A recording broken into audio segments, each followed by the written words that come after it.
Teď počkáme 10 sekund. Ne, čauky. Děti, dámy a pánové, tlustí, tencí, velcí, malí. Dneska tady s těma dvoma magorama máme podcast o nějakých dopadech reklam na užívání drog. Nějaké obchody s drogama a tak, to je asi všechno. Tady ty dvě témata hlavně. Uvidíme, jak to zabere, protože včera to bylo úplně a dělali jsme tady 2 hodiny úplně něco jiného. To je jedno, takže asi se na to rovnou vrhneme. Začneme těma drogama a těma obchodama s drogama začneme asi, jo? Ne? Já bych taky začal obchodem s drogama, je takové krásné téma, čím začít. Takže já jsem tady trošku něco řekneš o tom. Obchody s drogama, no je to takové docela tabu téma, protože je to samozřejmě nelegální, nebo je to legální? Je to nelegální, no. Je to docela legální, letí to samozřejmě hlavně v Jižní Americe, v Střední Americe a tak dále, a taky v Ústí nad Labem a taky.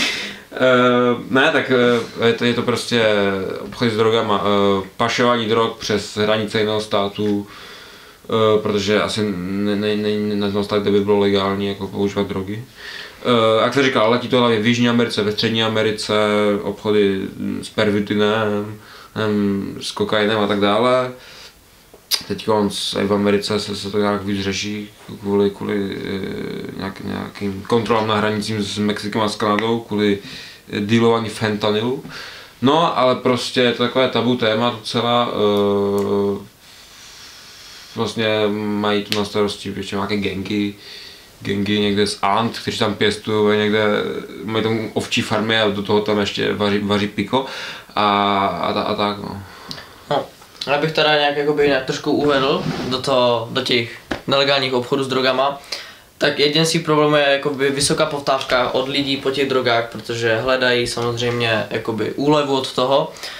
Úlevu a většinou ty drogy některé nejsou takové ty nekvalitní, co jsou slité z nějakého smetí, co najdou na zemi, tak to není asi úplně nejdražší záležitost. Takže to hledají hlavně kvůli toho, aby se nějak uvolnili, aby nějak odbourali stres, nebo aby měli prostě větší klid v hlavě.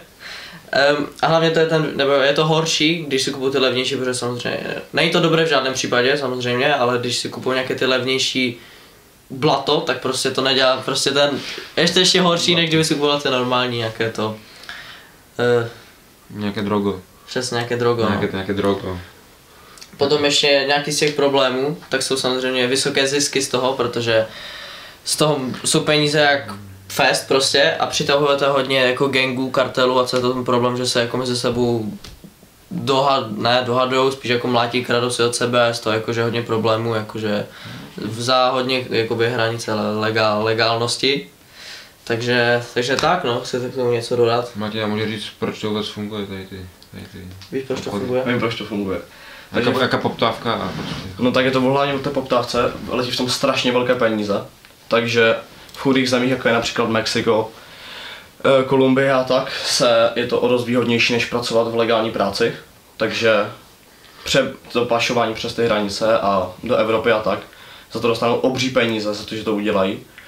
A je to pro ně výhodnější o dost, než aby šli pracovat někam do kanceláře, no. Je to tak, Mati to krásně řekl, že lidi vlastně radši prodávají drogy, protože jim vynáší víc, než kdyby chodili do legální práce, takže. Cože? A poptávka je tak velká, protože je strašně moc feťáků prostě. No, a poptávka je velká, protože hodně feťáků, taky Mati hezky řekl. Co bychom tady mohli říct dřív, tak je nějaké třeba důsledky obchodování s drogama. Chceš Mati říct něco? Důsledky toho? Důsledky. Velká kriminalita třeba. Velká kriminalita, přesně. A potom pro ty lidi vlastně ten stát, státy, kde ten nejrozšířenější, co tady řekli už, tak je hodně lidí, kteří jsou trošku problémy s hlavou mají podle mě, protože tam užívají fest, ale je tam problematika s kriminalitou samozřejmě v takových těch slamech, takové ty vesničky, které jsou postavené z hlíny, tak prostě to není úplně ideální. Vlastně a ty drogy se podle mě rychle tam šíří, že jeden řekne jo, tady to je dobrý třeba fent, tak prostě to rozšíří mezi všechno ostatní a je to ještě větší potom. To je hrozný japing. Je to japing. Je to hrozný japing. No to je jedno, prostě hodně to letí. Co se týče zbytku světa, tak tam asi nic moc není, ne? Tam si to každý vaří na domácí bázi. Tam si to všichni vaří sami, no. Komín z okna a říkáš, že pečeš buchtu. Něco takového. A nevím, asi v Asii to taky docela letí, ale hlavně samozřejmě v Americe, no prostě. Asi nějak všechno. Poptávka je prostě velká, třeba dobrý příklad je Pablo Escobar. Já bych tady dal na chvilku přestávku.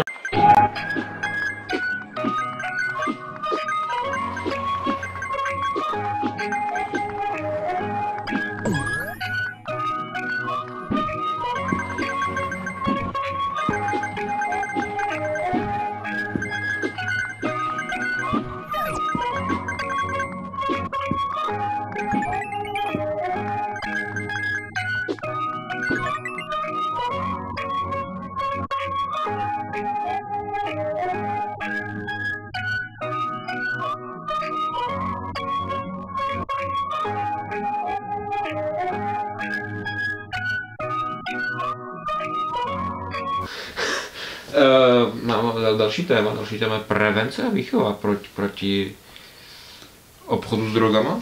Je to tak, je to tak. Já si myslím, že to právě bude hodně v té Americe se třeba na školách vyučovat, jakože tam prostě budou chodit cajti a budou jim říkat, jak to je špatné a tak dále. Plus určitě o tom asi víte docela dost. Nějaké knížky, nějaké filmy, nějaké dokumenty ohledně tady toho tématu možná znáte, nevím. Ale nějaké ty prevence, asi prostě každý by měl vědět, co to obnáší a měl by se toho prostě vyvarovat, protože kdo v tom neumí chodit, No potom... nedopadne dobře. Ano, přesně tak. Samozřejmě už se proti tomu, prostě kvůli to, jako proti tomu jsou zákony, ale musí se to snažit jakoby zhoršovat, když ty zákony jakože zpřísňovat, protože zatím, a podle mě to asi není úplně jednoduché dopadnout, jakoby celý kartel prostě někde, tak, za který je úplně jde. Má si musíme zachránit zase, nebo čemu. Je podplaceno hlavně policii v Mexiku, to mají podplacena, takže je tam těžké najít. Podplacení. Jo, potom, že vlastně obchodování s těma drogama je jakoby celosvětový problém, že to je globální.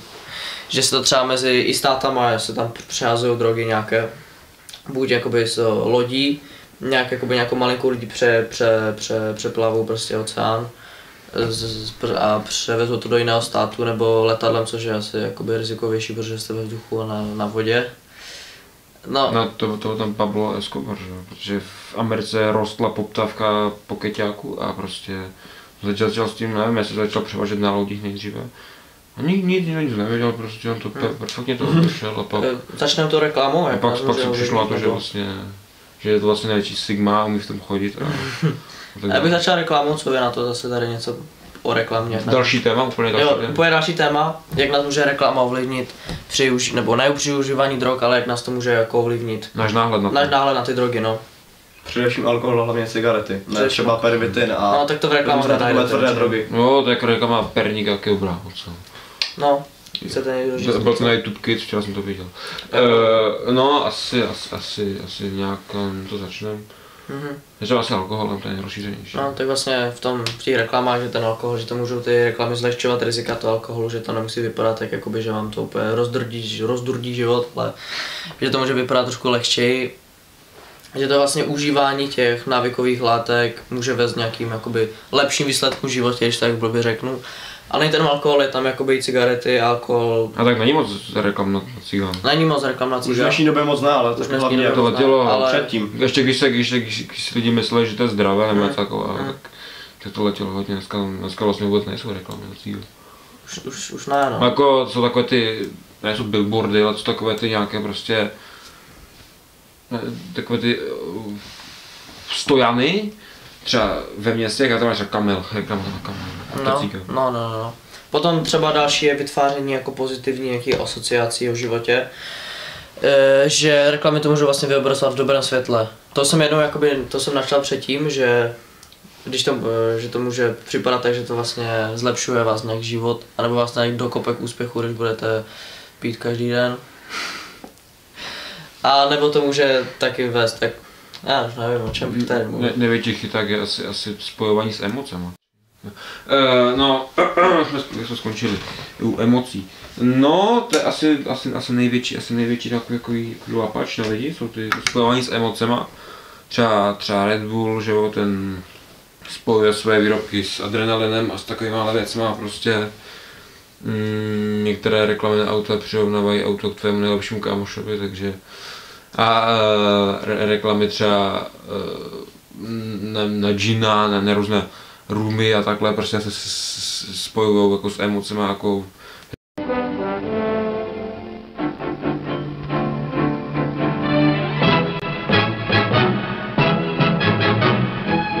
You don't see many wild stallions anymore.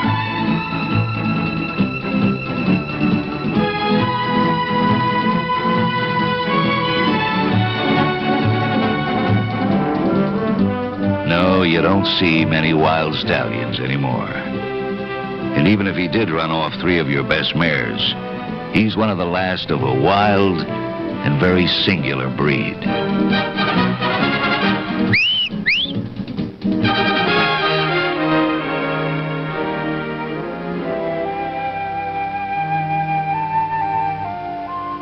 Come to where the flavor is. Come to Marlboro country. Jste s kamarádama někde v baru a prostě tam kalíte a jste všichni veselí, happy jak 2 grepy, takže takový největší chyták asi na ty lidi.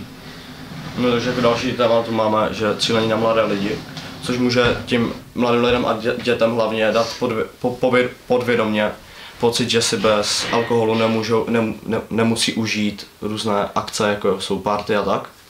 Takže to může ovlivnit, že když jdou na party, tak prostě musí pít. No, to je pravda, no, že ty děcka, to je problém celkem, že to celkově, to je vlastně další téma, to je ten sociální tlak. Kor dneska ještě na ty děcka hodně platí, přesně jak jsi říkal, že to má třeba přichuť jabka. Má to třeba přichuť jabka. To chutná, takže... No, anebo té reklamy můžu vlastně dávat ten dojem, že to je prostě v dnešní době nejvíc cool věc, co může dělat, si ničit jakoby život tím. Lidi si prostě myslí, že když se jim kouří z huby, tak jsou frajeři prostě. A tak jako nemusí to být hlavně i kvůli reklam, může to být i hlavně třeba kvůli rodičů, že vidí, že jejich rodiče to pijou, kouří, že tak si řeknou, že vlastně to je v pohodě a že to můžu dělat taky, jak budou dospělí, víš co. To je taky. Mě třeba vždycky strašně jako nechápu ty lidi, kteří si kupují cigá a na těch cigách jsou na těch krabičkách takové ty obrázky, úplně hnusné obrázky. Jo. A oni to psají jako kouří, jen ty obrázky jsou úplně, no prostě. Jo, tak oni řekl, no co mi stane, to se mi nestane bez toho. To je pár procent, jeden z 5000 případů. To je malá procentuální šance. Mě nezajímá. No, o čem dál?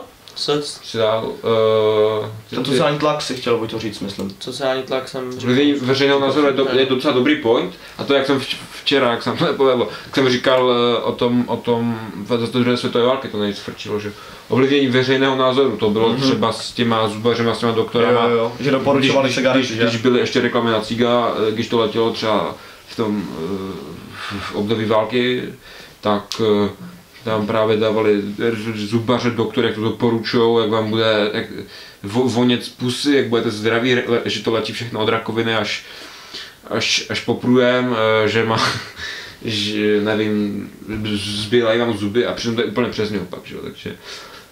Aby prodávali co nejvíc samozřejmě, že aby měli cinkačku, no. Cinkačku, no. A potom, když vyšly první nějaké veřejné jako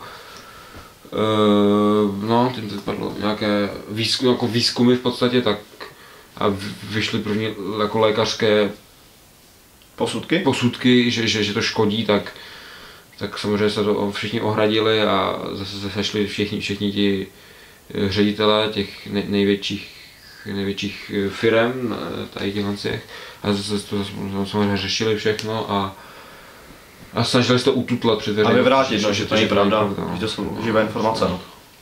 Samozřejmě scrollnout možná, co tam dál. Tak to už je potom, že... Dvojí účinek, jo, no, dvojí účinek. No, nevím, my vám tady nějaké ty reklamy pustíme, jakoby vám je ukážeme, nějaké takové ze starší doby a potom... Z dnešní doby už moc jakoby na ty cigarety není, vlastně skoro vůbec bych řekl, že nejsou, neviděl jsem extrémně dlouho nějakou reklamu na cigy. Na alkohol furt jo, ale... A na pardubický perník. Na pardubický perník to je taky hodně, no. Teda, než ani byly, ale už nejsou. A nebo na tu největší drogu, to je cukr, jo, Cukr. to, prostě cukr, největší droga, reklama všude. Pozor na to. Ne, já nevím. Zbytek otázky potom až ve škole. Přesně tak, my vám zodpovíme ještě hodně ve škole. Takže vlastně tady, paní učitelko, můžeme. Ahoj, To už je problém nás tří v budoucnosti. nás tří v budoucnosti. Ahoj. Naslánou. Já ho čau. No a tak